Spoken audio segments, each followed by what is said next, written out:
수많은 이미지 홍수 시대에 살고 있는 요즘 김정은이 등장하는 북한의 1호 사진. 이 한 컷 속에 숨겨진 권력의 기술을 들여다보겠습니다. 북한에서 이제 김일성, 김정일, 김정은이 등장하는 사진들, 어떤 현지 지도를 간다든지 아니면 단체 사진을 찍는다든지 초상화까지도 포함해서 북한 주민들은 1호 사진 얼마나 자주 봐요? 매일 봅니다. 매일. 걸려 있잖아요, 초상화가. 매 가정집마다. 눈 뜨고 보고, 눈 감기 전에 보고. 북한의 1호 사진은 어떤 점이 달라요? 정중앙에 있고 편집을 할 때도 노동신문의 동과 신 사이가 신문을 접을 때 가운데가 되지 않아요. 어머, 진짜 맞네. 정확하게 동과 신의 가운데 김정은 얼굴이 좀. 북한의 실상을 마주봅니다. 페이스북. 수많은 이미지 홍수 시대에 살고 있는 요즘 특히 한 국가의 운명을 짊어진 최고 지도자의 사진 한 장은 단순한 기록을 넘어서 강력한 통치 전략이 되기도 합니다. 오늘은 김정은이 등장하는 북한의 1호 사진. 이 한 컷 속에 숨겨진 권력의 기술을 들여다보겠습니다.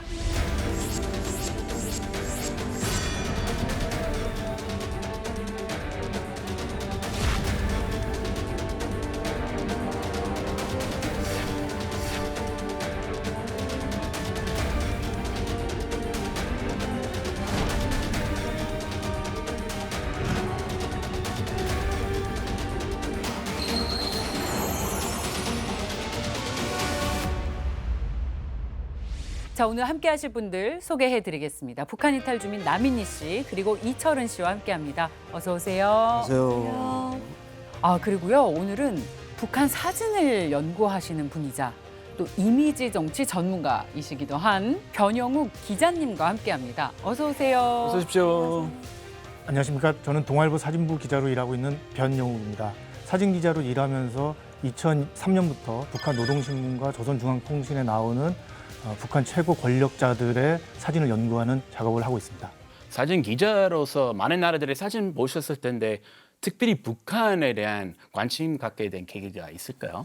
북한에서 오는 사진들을 제가 많이 보면서 제가 여러 가지 현장들을 다니면서 찍었던 사진과는 조금 다른 북한의 어떤 현상이 있다라는 생각을 했었습니다. 그래서 왜 북한의 사진은 같은 사진이라는 형식인데 다를까? 그리고 어떤 역할을 북한 사회에서 하고 있을까라는 좀 궁금증이 생겨서 북한 사진에 대해서 조금 더 들여다보게 됐습니다. 자, 북한의 이미지 전략을 오랫동안 분석을 하시다가 급기야는 기자님 얼굴이 노동신문에 나오는 거예요. 북한. 여기 노동신문에요? 노동신문에 출연해 보신 경험 있으십니까? 없습니다. 네. 북한 사람도 못 나오는 그렇죠. 2006년도에 제가 그 군 네이버스라고 하는 민간 단체와 함께 북한을 간 적이 있었습니다. 네. 근데 그 평양 순안공항에 내리니까 한국에서 온 사람들 잠깐 여기 서라 그러면서 사진 기자가 2명이 왔었습니다. 그래서 그래서 사진 찍는가 보다 했는데 그 다음날 노동신문에 나온 걸 보고 좀 특별하게 이 단체를 대우를 해주는구나라고 생각을 했었습니다. 사진 속에서 저는 저 제일 왼쪽 그 뒤에 있습니다. 맨 뒤에. 근데 이때 2006년에는 북한과 우리나라 교류가 활발할 때고 맞습니다. 이렇게 인도적 차원으로 서로 많이 도와주고 할 때다 보니까 그래도 그 기자들이 가는 건 쉽지는 않았었습니다. 그래서 막상 올라가서 그쪽 안내원이랑 얘기하는 과정에서 제가 이미 그 현직 기자라는 걸 알고 있었습니다. 그래서 그쪽에서 이제 요구하는 공식적인 일정 위주로 이제 사진을 찍고 중간중간에 이제 또 다른 사진을 좀 찍으려고 했었는데 약간의 좀 마찰도 좀 있고 그랬었어요. 자, 1호 사진 이야기를 하고 있습니다. 네. 근데 우리 시청자분들께는 생소할 거예요. 1호 네. 사진이 무슨 뜻이에요? 이제 우리나라에서도 뭐 1호라는 용어를 군대에서 많이 쓰기는 하는데 네. 북한에서는 최고 권력자에게 1호라는 표현을 많이 붙이고 있습니다. 그래서 1호 그 배우, 그다음에 뭐 1호 도로, 1호 행사 뭐 이런 얘기를 하고 그러면 김일성, 김정일이 나오는 사진은 뭐라고 그러냐 그랬더니 1호 사진이라고 한다라고 하더라고요. 그래서 김일성, 김정일, 김정은이 등장하는 사진들, 또 현지 지도를 간다든지 아니면 단체 사진을 찍는다든지 이런 사진들을 1호 사진이라고 하고 초상화까지도 포함해서 1호 사진이라고 얘기할 수 있을 것 같습니다. 북한 주민들은 1호 사진 얼마나 자주 봐요? 매일 봅니다. 매일. 네, 남편 얼굴보다 더 많이 보는. 남편보다? 아니, 집에 걸려 있잖아요, 초상화가. 매 가정집마다. 눈 뜨고 보고, 눈 감기 전에 보고 맨날 보는 거죠.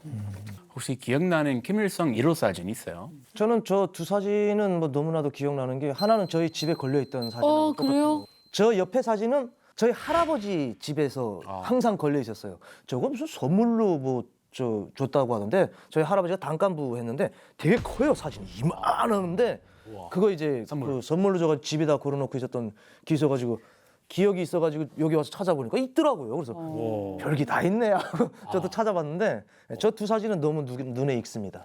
선물 받고도 집에 안 걸어놓으면 혼나요? 잘한다고 해가지고 이렇게 의미 있게 준 건데 그거 안 걸어놓으면 안 되죠. 그 받은 것 자체로 굉장히 영광스러울 거예요. 그렇죠. 저 사진이 보면은 무슨 책자 같은 데 끼어 있는 사진들도 있어요. 저 옆에 둘이 같이 나란히 있는 사진이 맞아요. 저희 집에 있던 책자 맨 첫 장에도 저런 사진이 있었는데 저런 사진이 있는 책자는 그 사진 위에 또 그 이면지라고 하나요? 되게 그러니까 투명한 저 보이는 맞아요, 종이가 맞아요. 그런 걸 또 하나 끼워서 무조건 그렇게 해서 배포가 돼요. 그래서 그 종이도 잊어버리면 안 되고 저 사진도 무조건 그 보관해야 되고 집에 불이 나도 저 사진은 불태우면 안 돼요. 와, 굉장히 소중하군요. 한국에서는 저 오른쪽 사진에 대해서 그 북한 사진이 조작이다라고 하는 근거로 많이 사용이 됩니다. 조작 같은데? 그러니까 두 번째. 뭐 조작이라고 주장하는 사람들의 이야기는 김일성과 김정일의 그 키가 차이가 있는데 비슷하게 그 표현을 했다. 그래서 이제 북한 사진은 조작이다. 뭐 이런 식으로 이야기를 합니다. 그렇겠네요. 백두산에 올라가서 찍은 건데 저거. 맞아요. 네, 저 배경이 백두산인데 딱 봐도 어색. 그리고 다른 나라에도 대통령 사진은 있잖아요. 네. 북한의 1호 사진은 어떤 점이 달라요? 우선 이제 다른 나라의 대통령 사진의 경우에는 그 사진을 찍는 사람들의 어떤 형식이 좀 여러 개가 있죠. 기자들도 있을 것이고 네. 또 기자들 말고 공무원들 있을 것이고 그래서 복수의 그 어떤 직업군이 대통령 사진을 찍는다고 하면 북한의 1호 사진을 찍을 수 있는 사람들은 당이 딱 결정해서 지정한 사람 그리고 당이 관리하는 사람들만 1호 옆에서 사진을 찍을 수가 있는 거죠. 제한적이구나. 굉장히 제한적입니다. 다른 나라와 비교했을 때 가장 큰 차이는 엄청나게 반복된다는 거죠. 우리나라에서 대통령 사진이 신문에 등장하는 그 빈도에 비해서 북한의 경우에는 그 빈도가 굉장히 높고 그리고 그 크기도 크고 김정은 시대에 오면 한두 장이 아니라 한 20장이 실리는 경우도 있고 하루. 그런 점에서 다른 나라와는 분명히 이제 좀 차이가 있는 것 같고요.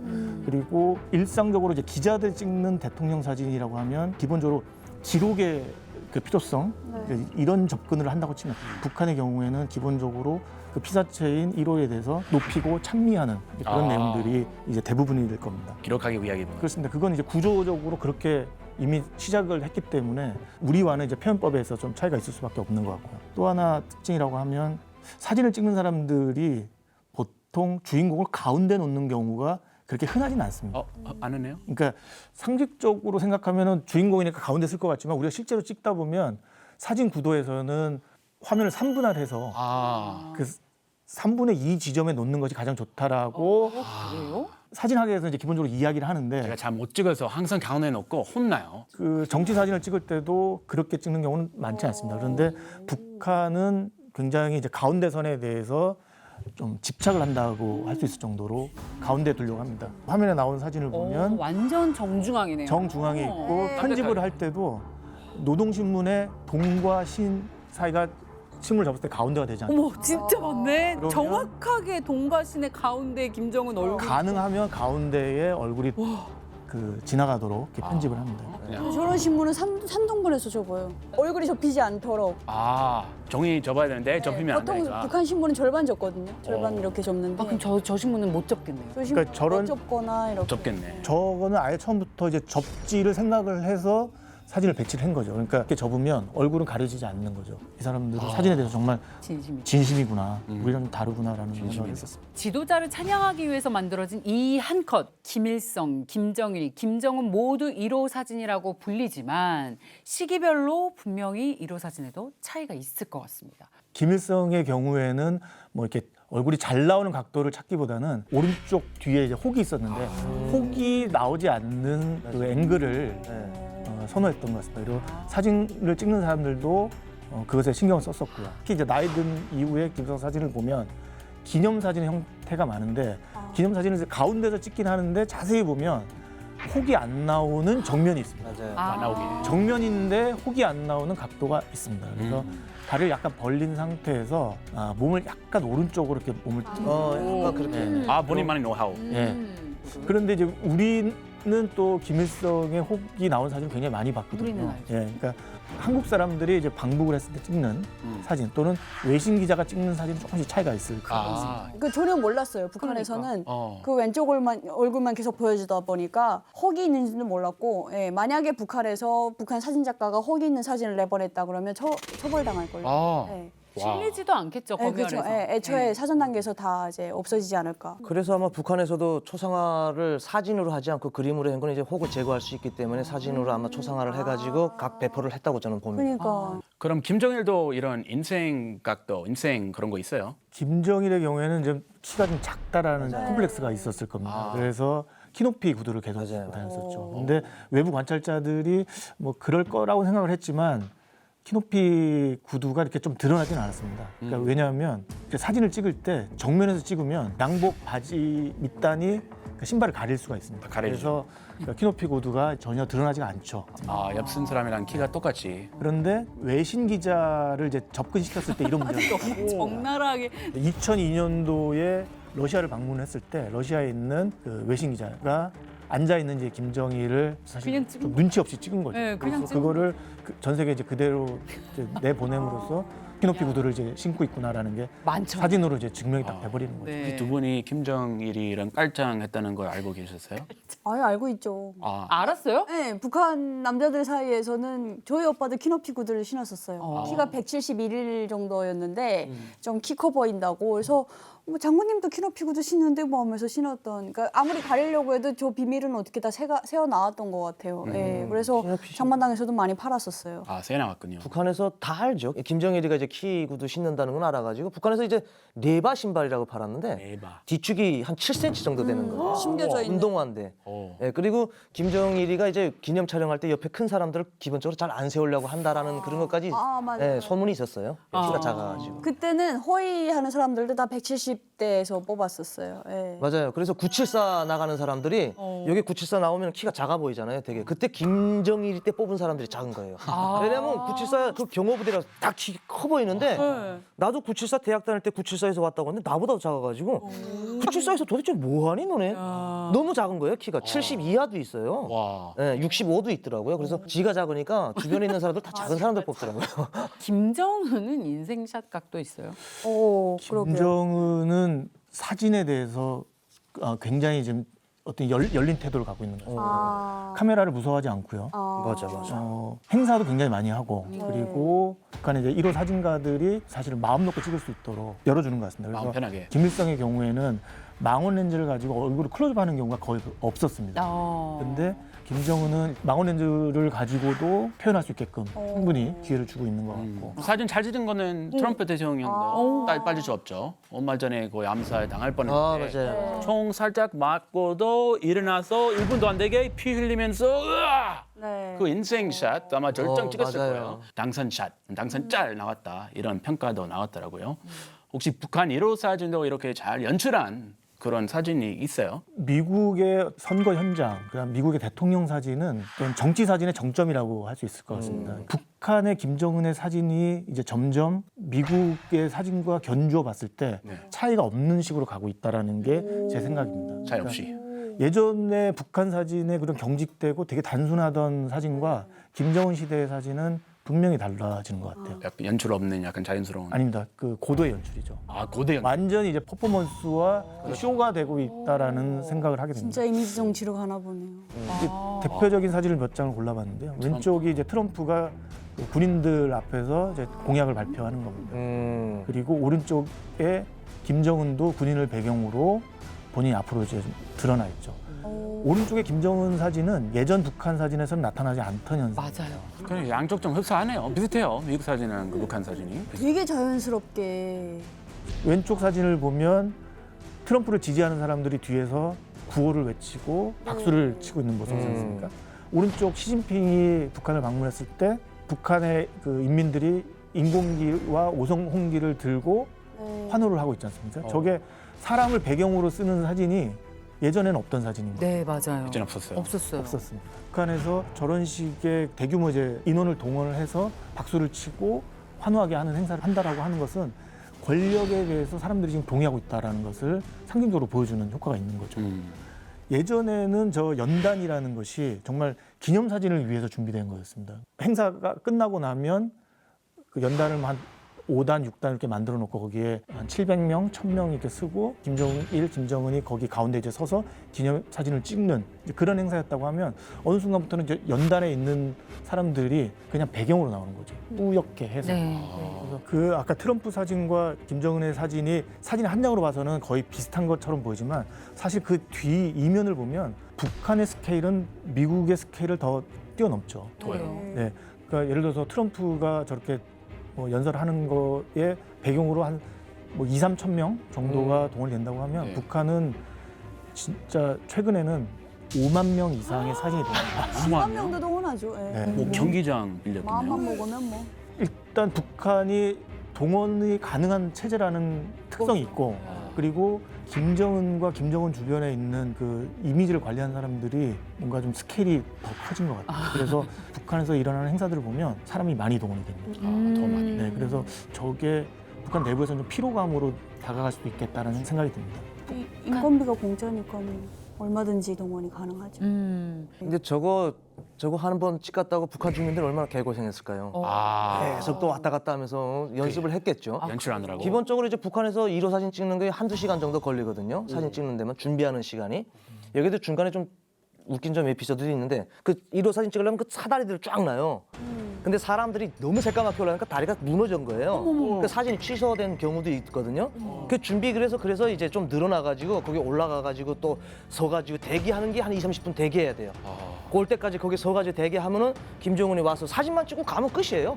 근데 그걸 위해서 서너 시간을 그냥 낭비하는 거죠. 그 한순간에 그렇죠. 한껏 찍었다고. 사다리까지 올라가서 대기하고. 그 김정은이 보니까 이 이미지에 굉장히 신경을 많이 쓰고 네. 화려한 연출도 하는 것 같은데 그러면 선대보다 김정은이 이미지를 더 적극적으로 정치에 활용한다 이렇게 볼 수도 있는 거예요? 네, 저는 그렇다고 봅니다.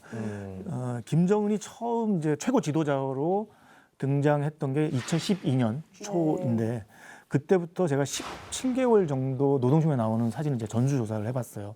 김정은의 사진이 몇 번 정도 등장을 하느냐. 네. 그랬더니 평균적으로 일주일에 7.58회 등장했었습니다. 많이 등장하고. 7.58회. 생각보다 많지 않나요? 우리나라 대통령이 일주일에 7번 등장한다고 하면 어떨까요?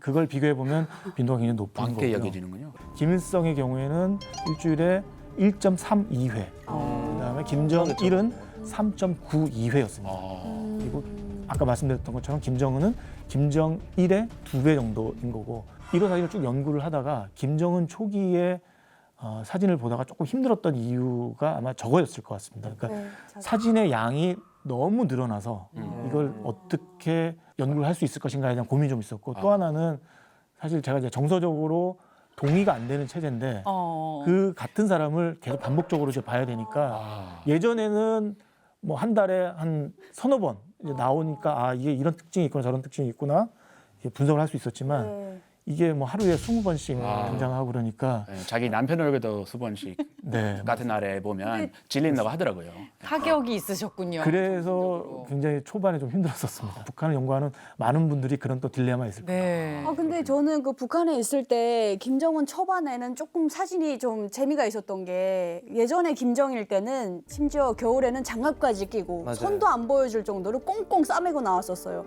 다 선글라스 끼고 나오고 그래서 모든 사진이 다 똑같아요. 그냥 이렇게 서 있고 이러는데 김정은은 반팔 입고 나오고 무슨 안에 내복 같은 거 입고 나오고 뭐 농민 뭐 들고 있고 뭐 차에서 찍은 사진도 있고 그래가지고 사진들의 어떤 연출을 되게 다양하게 한다 싶어서 이번엔 어떤 사진일까 막 여기 먹단추 막 풀어제낀 사진도 있고 그래가지고 그것도 약간 연출된 의도가 아닌가. 그러니까 자유로워졌지만 1호 사진 이렇게 찍어야 된다. 반드시 이렇게 찍어야 된다. 이 범위 안에서만 연출 가능하다. 이런 거 있을 것 같은데요.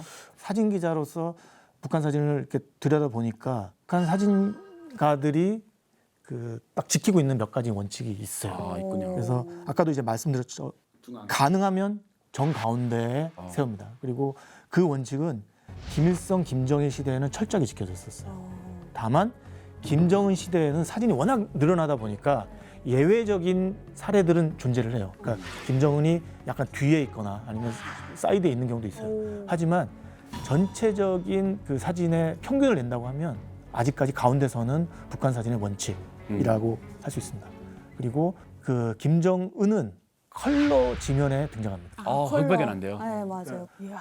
또 하나 뭐 너무나 당연한 얘기지만 네. 김정은이 가장 잘 부각되는 앵글을 선택할 수밖에 없습니다. 몸의 크기가 크다든지 아니면 시선을 가장 잘 끌 수 있는 위치에 있다든지 조명이 김정은에게 집중이 된다든지 그런 사진을 선택하게 되어 있습니다. 그건 김정은이 본인 정하나요? 아니면 그때 그냥 김정은 옆에 있는 참모들이 있을 것이고 또 최종적인 신문의 편집을 결정하는 사람들이 있을 겁니다. 그 사람들이 그 가이드라인에 따라서 이 사진이 나가도 된다, 나가서는 안 된다는 것을 결정을 하겠죠. 걸러내는군요. 네.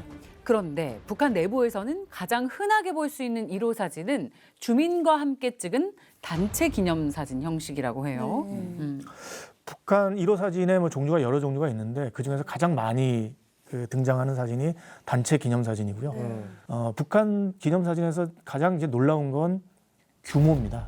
한 1,000명, 2,000명 기념 사진 찍은 것도 있습니다. 그리고 제가 아까 말씀드렸던 것처럼 2012년 1월부터 17개월 동안 그 사진을 이제 전수조사하면서 등장인물이 몇 명이나 될까를 한번 세봤어요. 그랬더니 13만 명 정도 되더라고요. 와우. 근데 그걸 전체 북한 4인 가족으로 기준으로 잡았더니 북한 가구의 한 2% 정도가 기념사진에 참가한 가족을 두고 있는 거예요. 이제 이게 어떤 효과가 있냐면 북한에서 기념사진을 찍고 나면 집에다 그 사진을 주지 않습니까? 뭔가 이렇게 권력과 그 주민들이 이렇게 밀접하게 연관된다라는 일종의 이제 환상 같은 것도 줄 수 있을 거고. 극소수만 줬어요. 극소수를 줬었는데 워낙 사진을 지금 많이 찍다 보니까 맞아요. 이제 빈도가 너무 늘어난 거죠. 그러니까 100가구 중에 2가구는 저는 작은 가구가 아니라고. 아니죠. 그리고 그 이후에 지금 벌써 10년 이상이 또 흘렀기 때문에 북한에서 이제 웬만한 사람들은 김정은과 사진을 찍었을 가능성이 있다. 있다. 그 사진 같이 찍으면 아무래도 친밀감 쌓이잖아요. 그걸 노렸군요. 그럼 1호 사진 찍을 때 사전에 미리미리 알려주는 건가요? 준비해야 되니까. 이미 단체 사진 찍기 전에 사람들이 다 눈치껏 알고 있어요.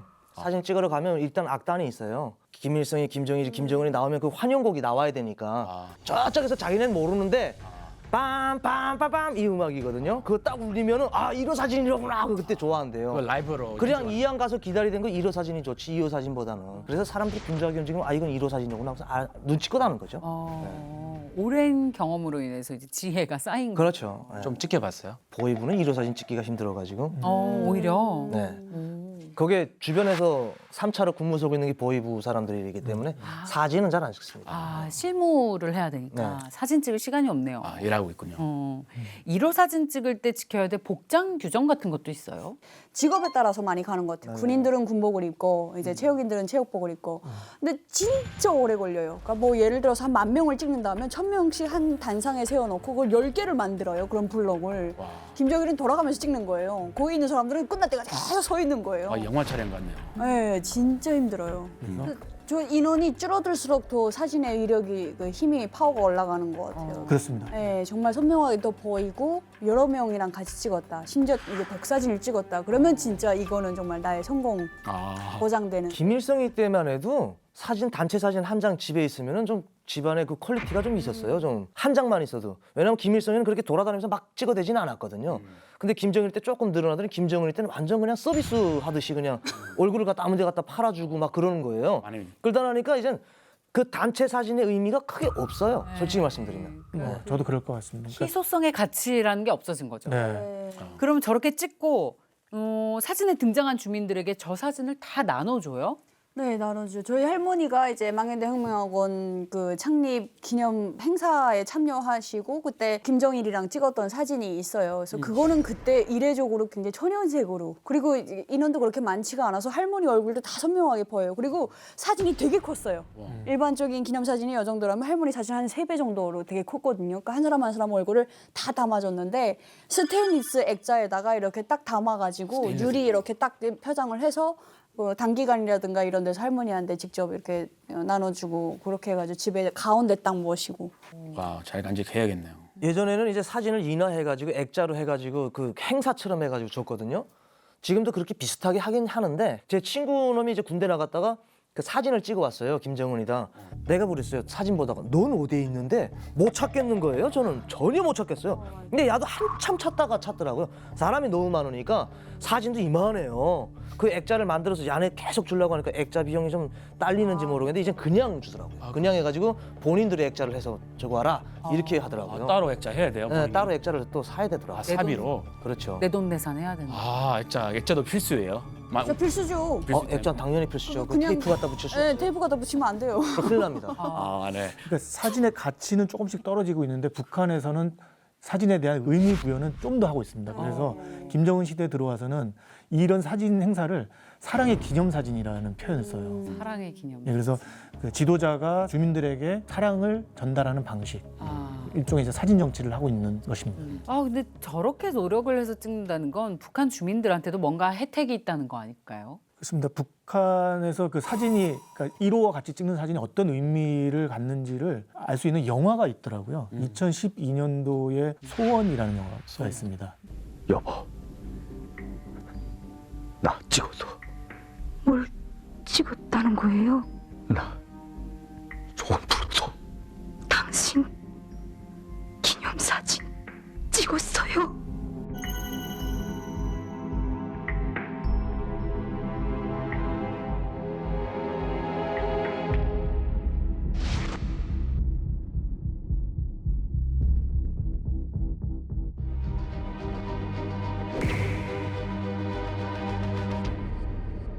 이 영화 저도 북한에서 봤을 때 그때 당시 나도 감동받았는데 아, 감동. 진짜요? 이 사람이 일을 열심히 하다가 진짜 열심히 하는 사람인데 어디 외출을 나갔어요. 그것도 대대 무슨 업무 때문에 뭘 구하러 나갔다가 그 사이에 이제 김정일이가 와가지고 사진을 찍고 간 거예요. 그렇게 타이밍에. 예. 나도 저렇게 했으면 나는 스트레스 받을 것 같아요. 너 겁나 울었던 것 같은데. 감정이 일어날 수 있어요. 그러면서 다시는 이제 그 시천발전소 공사장에서 벗어나지 않고 열심히 일을 하는데 어느 순간에 와가지고 찍어가지고 그 소원을 이뤘다고 하는 그런 영화였던 것 같은데 저도 그 되게 북한에서 감명 있게 봤던 것 같아요. 야, 네. 야, 상남자 우리 철은 씨를 울게 한 영화 소원이군요. 아니 저 영화는 정말 대대적으로 방영을 했어요. 그래서 이제 1호 사진에 대해서 이러한 자세와 입장을 가지도록 교육을 계속 시키는 거예요. 제가 봤던 드라마 항로라는 드라마가 있는데 배 선원들이 이제 배 타고 가다가 어디 표류가 됐어요. 진짜 배가 뒤집히고 엄청 굉장히 공포잖아요. 그 속에서 그 선원들이 초상화를 꽁꽁 싸요. 기름종이 싸고 비닐로 싸고 해가지고 배 가운데 그 한 사람이 그걸 잡고 있고 옆에서 그 1호 사진 깨지지 않게 하겠다고 다들 절로 부딪혔다가 와서 또 그 1호 사진 잡고 목숨 위태로운데 네. 그 와중에 그렇게. 네, 그 와중에 그렇게 해야 된다는 거예요. 1호 사진을 위해서는 그렇게까지 해야 된다라는 교육을 시키는 거죠. 그래요? 그럼 영화 말고 교육 그냥 뭐 받을 수 있는데 실제로 1호 사진 관리 방법 따로 있어요? 이렇게 꼭 해야 된다? 학교의 경우에는 그 초상화 그 정성함이라는 게 맞습니다. 있다고 합니다. 그래서 거기에 무슨 깨끗한 이제 걸레가 있어서 아침에 이제 학교에서 등교하는 학생이 뭐 그걸 이제 깨끗이 닦아서 관리를 해야 된다. 뭐 그런 규정이 있는 것 같습니다. 벨베스로 되게 부드러운 벨벳으로. 그런 천이 네. 있어요. 레이스까지 탁 달라가지고 이건 정성함이라고는 누가 봐도 딱 알게끔. 그렇죠. 그 일반적으로 집, 공장, 기업소라든지 보면 정성함이라고 꼭 있어요. 그 청소는 아침에 출근하면 무조건 필수입니다. 네. 안경 닦을 때처럼 이렇게 먼지. 안경 닦는 거하고 비교하면 북한에서 총살당합니다. 아니요, 안 죄송한데 닦았는데 저거 안 닦았어요. 어디에 그 초상화를 안경 닦는 것과 비교하는 것 자체는 잘못된 거고요. 하면 안 될 소리 했어요. 네. 근데 교육은 그렇게 해요. 무조건 아침에 일어나면 정성사업부터 하고 나의 일과를 진행을 해야 된다라고 교육을 하고 있습니다. 그리고 초상화 정성사업도 하지만 1호 사진도 정성사업을 해야 되거든요. 왜냐하면 거기 1호들이 있으니까. 근데 그게 우리가 흔히 보면은 1호 사진은 집에다 어떻게 걸어야 되는가 무슨 규정이 있느냐라고 생각하실 텐데 특별한 규정은 없어요. 솔직히 말씀드리면. 제일 어쨌든 초상화 밑에다 내려놓으셔야 됩니다. 아, 왜냐면 초상화는 김일성이 김정일이만 딱 단독이 있는 거고 1호 사진은 그 사람들 옆에 또 다른 사람들도 있기 때문에 공등하게 걸 수는 없습니다. 그래서 초상화 옆에서 내려가지고 이제 모시도록 되어 있는데 환한 곳에 모시면 돼요. 아. 예, 환한 곳에 정중히 모시면 된다. 햇빛이 잘 드는 곳에. 그렇죠. 그렇게 돼 그렇죠. 있어요. 곰팡이 끼면 그냥 아, 그것도 정살. 곰팡이 끼면은 그건 뭐 가야지 뭐. 못 살죠 북한에서. 중간중간 와서 검정하는 사람. 다 검열을 그렇죠. 해요 와서. 실제로 제가 평양에 있을 때 어떤 대학 학장이 그 대학에 있는 초상화에 먼지가 앉았는데 그게 이제 그 사람의 출당 철직 이유가 되는 거예요. 그래서 그렇게 해서 지방으로 쫓겨난 사람이 있어요. 네. 자기 목숨은 둘째죠. 이런 사례가 있었어요. 북한에서 이제 학교에서 불이 났는데 학생이 자기부터 살 생각은 안 하고 초상화를 떼갖고 내려가 죽었어요. 그 학생이 끝내. 죽어가지고 그 학생을 기리기 위해서 동상을 세워놓고서 그 학생을 따라 배울 때 대해서 교육을 하고 있어요. 그만큼 본인의 육체적 생명보다 정치적 생명을 더 귀중히 여겨야 된다. 이런 교육을 하고 있는 것이 바로 북한이거든요. 2004년도까지만 해도 그 소위 이제 전시세칙이라고 해서 전쟁이 일어났을 때 어떻게 할 것인가 규정된 거에 보면 김정은과 그 부모의 초상화, 동상을 어떻게 이제 보존할 것인가. 그래서 혁명의 수뇌부를 어떻게 우리가 보유할 것인가에 대한 규정이 있습니다. 그래서 최소한 2004년도까지는 북한 당국에서 그 초상화에 대한 이제 관리 지침을 내린 것으로 이렇게 우리가 파악할 수가 있고요. 2004년에 전시세칙이 나와서 그렇지 실제 제가 98년도에 학교 다닐 때도 그 모심사업 방공호라고 해가지고 전쟁이 일어나면은 그 도록들을 어디다 모셔야 된다고 해가지고 연구실 밑에 다 방공호들 다 파놨어요.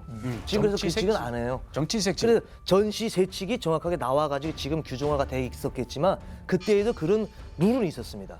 전쟁이 일어나면 초상화나 그리고 도록들을 어떻게 가지고 그래서 저희 학교 때 방공호 팠어요 다. 네, 학교 밑에다가 다. 혹시 이렇게 수많은 사람들, 많은 사람들과 사진 같이 찍다 보니까 그 중에 한 명이라도 사고 치기 마련이잖아요. 그 사람 좀 꼴 보기 싫다. 네, 네. 그런 경우에 어떻게 해요?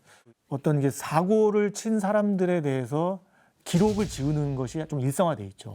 그래서 기념사진을 찍었는데 문제적 인물이 거기 들어가 있다라고 하면 원칙은 그 사진을 다 회수해서 그 사람의 얼굴을 지운 다음에 다시 주는 게 원칙으로 되어 있습니다. 단체 사진이다 보니까 그 가운데 한 사람만 이제 얼굴이 목칠이 되어 있다 보니까 약간 좀 무섭죠. 무섭네요. 공포 사진 같기도 하고 그런데 또 이제 누군지도 또 보여요. 잘 허술하게 칠해가지고 보이는 경우도 있고 일부러 또 까맣게 칠하다 보니까 아, 이 사람 누구야 또 생각하게 되고 약간 그런 것도 있는 것 같아요. 오히려 그 사람만 집중하게 되겠네요. 네. 여기 까맣게 나온 사람 누구일까요? 그렇죠. 그거 장성택 수청 이후에 가장 많이 이제 살해된 경우인데 이제 그 주변에 있던 사람들이 간첩으로 몰리면서 정치범 수용소 끌려가고 하다 나니까 1호 사진이나 2호 사진에 나왔던 사람들이 많아요. 그러면 선전부에서 기념 촬영 사진 찍은 사람들이 다 등록이 되어 있습니다. 사진이 배포된 것이. 그래서 수거 작업을 합니다. 해가지고 예전엔 목칠을 했잖아요. 지금 목칠을 안 하고요. 얼굴을 인증을 시켜요. 그 인증 같은 거 눌러가지고 누군지 몰라요. 찌그러져가지고 누군지 아예 형체를 모르게끔 해가지고 다시 줍니다. 흐뭇하게 나오게. 근데 그거는 계속 지속적으로 진행되고 있습니다. 지금도. 네. 야, 사진이 엄격하게 관리되고 있네요. 특히 1호 사진의 경우에는. 이렇게 어려운 사진을 찍는 사람 누굽니까? 북한에서 1호 사진을 찍는 사람들을 1호 사진가, 1호 촬영가라고 합니다. 그래서 당국이 엄선한 사람들을 김정은 옆에 전속으로 사진을 찍게 합니다. 제가 볼 때는 3명에서 5명 정도가 있는 것 같고요. 그리고 현장은 보통 2명 정도가 근접해서 찍고 1명 또는 2명이 약간 이제 외곽에서 망원 렌즈를 가지고 찍고 이런 식으로 하는 것 같고 북한의 1호 사진을 찍는 사람들은 조금 특이한 게 스틸 카메라 위에다가 조그만 동영상 카메라를 찍을 수 있는 동영상을 찍을 수 있는 카메라를 달고 찍습니다. 아마 그 많은 사람들을 접근시키지 않고 최소한의 인원으로 스틸과 그 움직이는 영상을 다 확보하기 위한 북한식 방식인 것 같습니다. 그 최고 지도자들 찍는 그런 사진 작가들이니까 네. 네. 뽑는 과정이 네. 완전 엄선해서 네. 까다롭겠어요.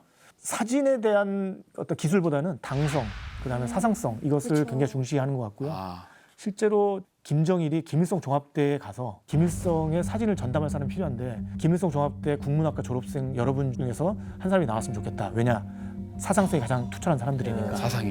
네. 초창기에는 아마 그런 기준으로 1호 사진가를 충원을 했을 것으로 보입니다. 지금은 이제 사진과가 있습니다. 하지만 제가 볼 때는 사진과보다는 여전히 그 당성이나 사상성 중심으로 네, 선발할 것으로 판단하고 있습니다. 그렇습니다. 그 사진 실력보다 당에 대한 충성심이 더 중요하다는 북한의 1호 사진 체계.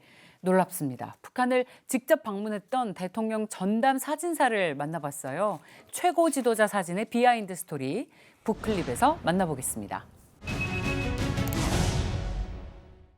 북한의 1호 사진은 까다로운 검열 후에 승인된 사진만이 세상에 공개됩니다. 그런 북한 최고 지도자의 사진을 찍을 수 있는 사람은 오직 1호 사진사뿐인데요. 우리나라에도 대통령의 중요한 순간을 기록하는 대통령 전속 사진사가 있습니다. 저는 94년부터 2003년까지 김영삼, 김대중 두 대통령을 모셨었습니다. 청와대에서 대통령 전속은 급수를 받고 그 정식으로 일을 하는 공무원들이고 사진은 2명이 촬영을 하고요. 그 2명이 촬영하는 이유는 대통령 행사가 워낙 많은 데다가 또 영부인 행사까지 있으니까 혼자서 일하기에는 좀 부족하고요. 2명에서 일하기에도 되게 바쁜 일정입니다. 대통령 행사에는 많은 사진 기자가 참여하지만 대체 불가능한 전속만의 역할이 있습니다. 대통령 전속은 공식 행사는 물론이고 비공식 행사까지 전부 정부 기록 차원에서 촬영을 해야 되니까 기자들이 안 들어가는 다른 부분까지도 전부 기록해야 되기 때문에 촬영을 하죠. 끝날 때까지 이제 대기하고 있다가 이제 끝나고 나면 혹시 대통령이 기념 촬영하자고 할 때도 있고 하니까 그런 것까지 다 마치는 것까지 전속은 촬영을 합니다. 대내외적으로 공개되는 대통령 사진에는 정치적인 메시지를 내포하는 경우가 많습니다.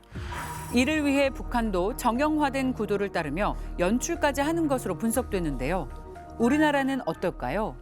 청와대 사진이라는 게 대통령이 있는 자리와 기자들이 있는 자리가 어느 정도는 정해져 있기 때문에 포즈를 요청하거나 뭐 이럴 요청할 수 있는 그런 거는 없었죠. 대통령이 입장하시면은 자연스럽게 손님들하고 악수하면서 입장하시거나 그게 이제 시작이 되니까 의전에서 알아서 대통령을 잘 안내하니까 그 안내하는 대로 또 사진 기자들은 그 대통령 동선대로 촬영을 합니다. 자연스러움이 생명인 사진, 그건 대통령 사진도 마찬가지입니다. 그는 전속 사진사가 되면서 대통령의 인간적인 면모를 렌즈에 담고자 노력했습니다. 미국 대통령은 휴가를 가더라도 휴가지에서 했던 것들이 계속 보도가 되고 해서 제가 이제 건의를 했죠. 대통령의 휴가지에서 그 휴가를 보내시는 모습도 한번 촬영을 해서 기록으로 좀 남기는 게 어떻겠냐 해가지고 이제 허락을 해서 제가 김대중 대통령 때부터 휴가를 따라다니기 시작을 했죠. 2000년 6월 13일 평양에서 개최된 남북 정상회담, 그도 전속으로서 참여했습니다. 북한에서의 사진 촬영은 어땠을까요? 최초의 남북 정상회담이다 보니까 다들 너무 긴장해 있었고 북한 순안공항에 처음 내리면서 대통령이 이제 거기서 간단한 행사하고 초대소로 바로 가게 되는데 전속은 바로 내리자마자 이제 초대소로 먼저 이동을 해서 거기서 김정일 위원장하고 대통령하고 먼저 만나는 사진을 찍어야지 하고 먼저 갔었고 나머지 기자들은 대통령하고 같이 내려서 이제 공항 행사를 촬영하기로 돼 있었는데 김정일 위원장이 공항으로 나온 거예요. 안타깝게도 제일 먼저 대통령하고 김정일 위원장하고 둘이 악수하는 장면은 전속이 못 찍고 출입 기자들 중에 국민일보 선배가 찍었었는데 물론 그 사진들은 다 공유를 하는 사진이지만 그래도 전속 입장에서는 첫 악수 사진을 못 찍었다는 게 조금 그 당시에는 속상했었죠. 한 번은 김정일과 대면한 경험도 있다는데요. 그해 8월에 언론사 사장단이 북한을 방문을 한 적이 있어요. 이제 마지막 날 오찬 행사가 있었어요. 저는 식사는 거의 못하고 이제 사진 찍는 데 집중하다 보니까 식사는 거의 못했었는데 김정일 위원장이랑 저랑 눈이 딱 마주친 거예요. 그러더니 저한테 손짓하면서 가까이 보시라고 해서 갔더니 사진 찍냐고 식사는 못 하시는 거 아니냐고 물으시면서 저한테 와인을 직접 따라 주셨어요. 그때 이제 김정일 위원장이 저한테 제가 다른 건 몰라도 사진만큼은 남측의 사진 기자들이 더 우수하게 잘 찍는 것 같다.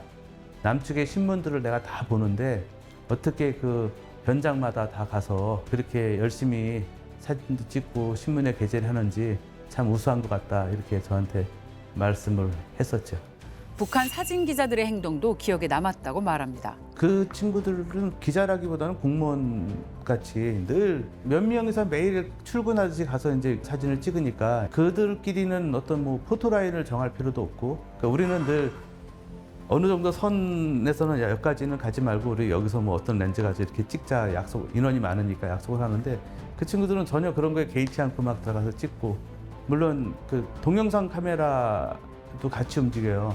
동영상 카메라 중에는 일반 방송용 카메라를 들고 우리나라 방송 기자처럼 찍는 친구도 있지만 한 친구는 계속 그 영화용 필름 가지고 찍는 게 좀 특이해 보였어요. 우리나라도 옛날에 뭐 대한뉴스 그런 거를 이 친구들은 아직도 하고 있나 보다. 그렇게 필름으로 기록하나 보다 하는 그런 생각을 했죠.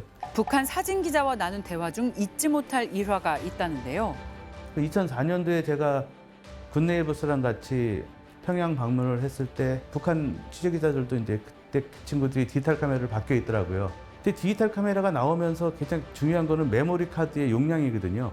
그 당시만 하더라도 기가 단위의 메모리 카드가 없었고 메가 단위의 메모리 카드였어요. 서로 얘기하면서 또 뭐 메모리 카드 못 쓰냐 하고 내가 물어봤더니 꺼내서 보여주는데 128메가 메모리 카드를 쓰더라고요.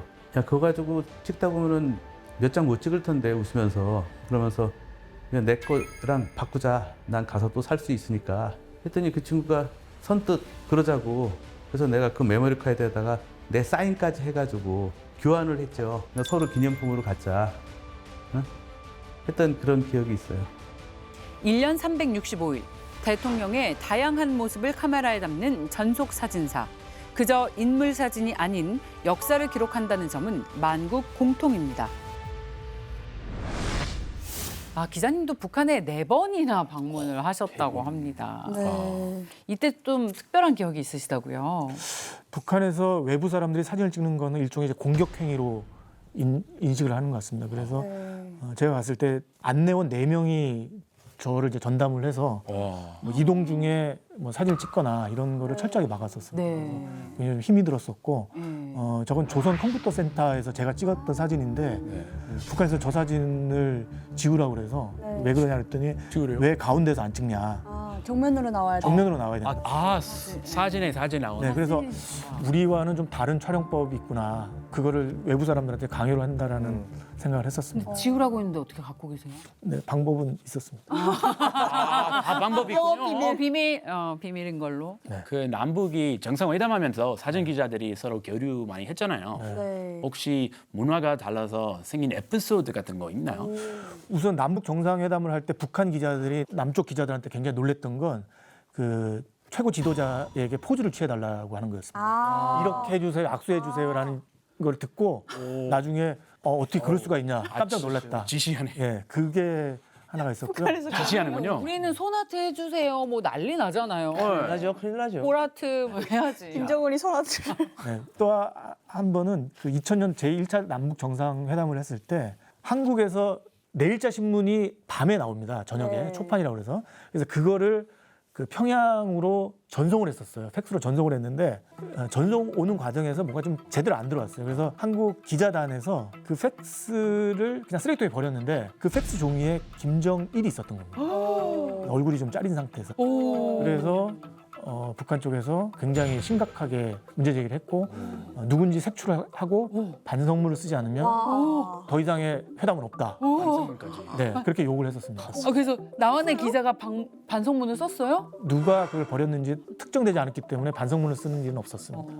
하지만 북한에서 그런 인쇄된 사진, 그것도 팩스로 들어온 사진에 대해서도 어떤 기준을 가지고 있다는 사실 때문에 굉장히 놀랬던 한국 기자들의 후일담이 있었습니다. 조심해야겠네요. 하나하나 행동 하나하나가. 굉장히 조심해야 됩니다. 철저히 관리되는 1호 사진. 북한이 이 1호 사진을 통해서 원하는 목표가 있을 것 같습니다. 네. 아무래도 이제 권력의 정당성을 계속 강조하기 위해서겠죠. 그러니까 최고 지도자의 위치 그리고 위계를 끊임없이 이제 반복하는 사진을 보여주면서 최고 권력자는 누구다라는 것을 보여주는 거고 또 김일성, 김정일의 이미지를 계속 차용함으로써 이게 권력이 어느 날 하늘에서 떨어진 게 아니라 다 계승되고 있는 것이고 그것이 정당하다라는 것을 이제 보여주는 겁니다. 그렇죠. 아무래도 처음에 김정은이 등장했을 때는 굉장히 김일성과 유사하다, 이거 비슷하게 생겼다. 그래서 실제로 처음에 진짜 얼핏 보기에는 되게 김일성 같아가지고 굉장히 김일성 진짜 닮았다. 근데 이제 김일성 닮았다는 게 아니라 김일성 때처럼 우리가 좀 더 사는 게 괜찮아질 수도 있다라는 생각까지 하게 만들더라고요. 심리적. 북한이 김일성 때가 그나마 제일 살기 편했었으니까 그런 효과까지 있지 않을까 싶어요. 조금 지나가지고는 완전 김일성이 흉내냈어요. 황해도 지역에 와가지고 이제 쌀 곡창지 되니까 벼밭에 와가지고 농민모 쓰고 하얀 옷 입고 딱 김일성이 보는 것 같아요. 그때 저희 사람들 다 그랬거든요. 북한에 있을 때. 와, 우리 수종님 같다고. 초창기에는 김일성 사진을 벤치마킹 굉장히 많이 했었어요. 네, 그런 것 같아요. 그 애들하고 찍는 것도 엄청 많이 연출. 맞아요. 맞습니다. 김정일 시대에는 애들과 같이 찍은 사진이 없었거든요. 없었죠. 네. 또 다른 목적, 이 1호 사진 내세우는 또 다른 목적이 있어요. 또 또 하나는 이제 국제사회를 굉장히 의식을 하는 것 같아요. 그래서 우리가 지금 정상 국가로 좀 바뀌어 있다라는 거를 사진으로 보여주려고 하는 거죠. 특히 제가 주목하는 것은 그 전용기를 만들고 전용기 밑으로 레드카펫을 깔고 저 최고 지도자와 그 부인이 사열을 가고 옆에 군인들이 도열해 있고 이런 사진들은 우리가 정상회담을 외국 가서 할 때 상대방 국가에서 만들어주는 그 세레머니거든요. 북한이 이미지상으로는 그 정상 외교를 하는 듯한 그 이미지를 만드는 거죠. 다만 우리나라나 다른 나라 정상들이 사열하는 군인들은 상대방 국가들의 군인이지만 북한의 경우는 아직 자국의 군인들이 도열해 있는 거죠. 군인이 등장한다는 건 똑같지만 내용으로 보면 차이가 큰 게 있는 거예요. 그리고 미국의 트럼프와 마찬가지로 북한 김정은은 지금 엠블럼을 만들었습니다. 그건 미국처럼 우리도 제대로 된 국가 체계를 가지고 있는 그리고 나는 최고 지도자로서 어떤 상징을 가지고 있는 사람이다라는 것을 사진으로 보여주기 위한 일종의 이제 연출이라고 생각합니다. 그리고 또 하나는 어떤 위기 상황이 왔을 때 사진을 통해서 위기를 극복하려고 하는 의지도 좀 보이는 것 같아요. 특히 작년에 60년 만에 큰 홍수가 이제 압록강에 왔을 때 수재민이 5천 명이 생길 정도로 큰 피해를 입었는데 김정은 입장에서는 체제의 어떤 정당성을 훼손받을 수 있는 굉장히 큰 위기였죠. 그런데 그 위기를 기회로 만들기 위해서 사진을 적극적으로 연출을 했었죠. 현장에 가서 보트를 타고 수해 지역을 둘러보고 그러니까 이게 그냥 찍힌 사진 같지만 저 사진을 찍기 위해서 사진 기자도 적절한 곳에 딱 다 준비를 시켰고 그리고 뒤에 수해 지역까지 딱 보이게끔 앵글도 잡았고 아마 이후에도 어떤 그 수재민들이 있는 곳에 텐트를 찾아가서 들여다보는 모습도 연출을 하고 이러면서 수해가 나긴 났지만 내가 지도자로서 이 수해를 극복하기 위해서 노력하고 있다. 그리고 책임자는 분명히 내가 처리를 하겠다라는 것을 보여주고 있는 겁니다. 실제로 북한 주민들은 이거 보고 줄줄 울었어요. 그러니까 자기네 집이 날아갔어도 지도자가 와줬기 때문에 이제 자기네 든든하다. 그런 효과를 분명히 노리는 것 같아요. 효과가 있었군요. 저는 효과가 있을 거라고 생각합니다. 네. 시대가 변하면서 이제는 1호 사진을 넘어 영상까지 더 전략적으로 활용하고 있는 모습이 눈에 띄고 저희도 그래서 최근에 많은 영상을 페이스북에서 보고 있잖아요. 네. 얼마 전에 있었던 그 원산 갈마 해안 관광지구 관광지역.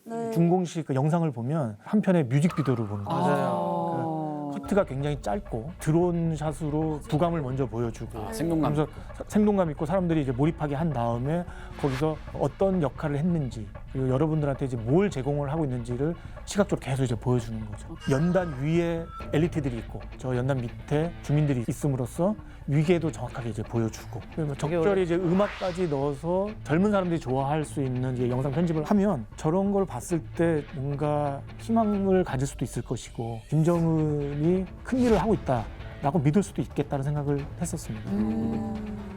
예전에는 저런 기록 영화라든가 게 재미가 없었어요. 늘 똑같아서. 근데 이제 김정은 나오고 리설주가 매번 다른 패션으로 나오니까 그거 보는 재미 봤었고 지금은 김주애도 나오고 있잖아요. 또 그 재미에 보고 되게 시각적으로 너무 화려해졌으니까 사람들이 그냥 볼 것 같아요. 재미가 없는 게 아니고 재밌어졌으니까. 사로잡을 요소들이 많아졌네. 네, 시선을 끌 수 있는 요소들을 굉장히 연구를 많이 하는 것 같습니다. 자, 더욱 치밀해지는 북한의 1호 사진. 앞으로 우리가 이걸 어떻게 바라보면 좋을까요? 제가 북한 사진을 연구하게 된 계기이기도 한 것 같은데요. 북한 사진에 대한 우리의 편견이 좀 있습니다. 북한 사진 조작이다라는. 북한 사진을 조작이다라고 그냥 밀어낼 게 아니라 북한 사진을 꾸준히 연구하다 보면 북한이 의도한 바가 무엇인지를 알 수가 있고요. 모든 사진 보면 그래요. 네. 이 그리고 의도가. 북한은 의도하지 않았지만 영상의 특성상 노출이 되는 정보들이 있을 수 있어요. 아, 맞아요. 그걸 통해서 북한의 변화를 읽을 수가 있을 것 같고 그런 점에서 최근에 지나치게 등장인물이 많아지는 북한의 1호 사진은 북한 주민들에게 굉장한 피로감을 줄 수 있고 그것이 어떻게 보면 새로운 위험 요소가 될 수도 있겠다라는 생각을 하고 있습니다. 앞으로 북한의 사진이 어떤 의미를 담고 진화할지 주의 깊게 지켜보도록 하겠습니다. 북한의 실상을 마주보는 시간 페이스북은 여기까지입니다. 다음 주 새로운 이야기로 돌아오겠습니다. 고맙습니다.